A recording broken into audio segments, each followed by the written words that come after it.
শুভ অক্ষয় তৃতীয়া সকলকে। আজকের এই শুভ দিনেই ভগবান শ্রীকৃষ্ণের ষষ্ঠ অবতার পরশুরাম জন্মগ্রহণ করেছিলেন। আজকের দিনেই সত্যযুগের শেষ হয় এবং ত্রেতা যুগের শুরু হয়। আবার আজকের দিনেই রাজা ভগীরথ মা গঙ্গাকে মর্তে আগমন করেছে। এই অক্ষয় তৃতীয়ার দিনেই ভগবান মহাদেব কুবেরের তপস্যায় সন্তুষ্ট হয়ে তাকে অতুল ঐশ্বর্য প্রদান করেছিলেন। আর তারপর থেকেই বিভিন্ন কারণে, এতগুলো কারণ ছাড়াও আরও বিভিন্ন গল্প কিন্তু রয়েছে, এই অক্ষয় তৃতীয়াকে শুভ দিন হিসেবে ধরে নেওয়া হয়। চলুন আরও কিছু পৌরাণিক গল্প গাথা এর মধ্যে রয়েছে, আপনারা আজকে এই ভিডিওর মাধ্যমে আমার কাছ থেকে শুনে নিন। ধনপতি কুবেরের এই দিনে লক্ষ্মী লাভ হয়েছিল বলে এই দিন বৈভব লক্ষ্মীর পুজোও করা হয়। এই তিথি হতে পুরীধামের জগন্নাথ দেবের রথযাত্রা উপলক্ষে রথ নির্মাণ শুরু হয়। অক্ষয় শব্দের অর্থ হল যা ক্ষয়প্রাপ্ত হয় না।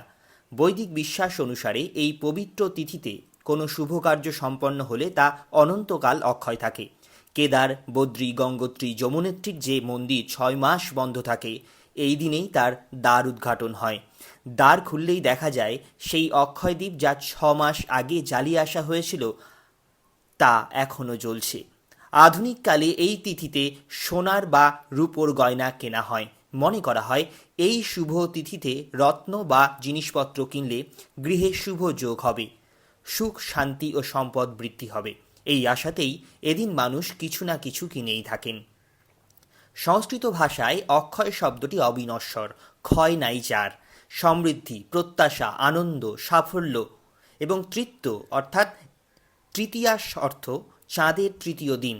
হিন্দু পঞ্জিকায় বসন্তের বৈশাখ মাসের তৃতীয় চন্দ্র দিন এর নাম অনুসারে এই অক্ষয় তৃতীয়ার নামকরণ হয়েছে।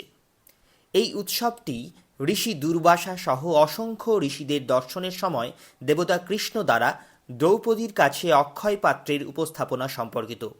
বনবাসের সময় পাণ্ডব রাজপুত্ররা খাবারের অভাবে ক্ষুধার্ত হয়ে পড়েন এবং তাদের অতিথিদের প্রথাগত আতিথেয়তা প্রসারিত করতে না পারায় তাদের স্ত্রী দ্রৌপদী এত কষ্ট পেয়েছিলেন। ঠিক সেই কারণে জ্যেষ্ঠ পাণ্ডব যুধিষ্ঠির সূর্য দেবতার কাছে প্রার্থনা করেছিলেন, যিনি তাকে এই বাটি দিয়েছিলেন। যতক্ষণ না দ্রৌপদী তাদের সমস্ত অতিথিদের পরিবেশন করবেন ততক্ষণ তা পূর্ণ থাকবে। সহজে ক্রুদ্ধ ঋষি দুর্বাসার দর্শনের সময় কৃষ্ণ বাটি থেকে একটি ছোট কণা খেয়েছিলেন, যা ঋষির ক্রোধকে বঞ্চিত করেছিল এবং পাণ্ডবদের তার অভিশাপ থেকে রক্ষা করেছিল।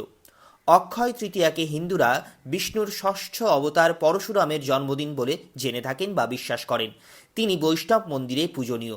যারা পরশুরামের সম্মানে এটি পালন করে তারা কখনো কখনো এই উৎসবকে পরশুরাম জয়ন্তী বলে উল্লেখ করেন। বিকল্পভাবে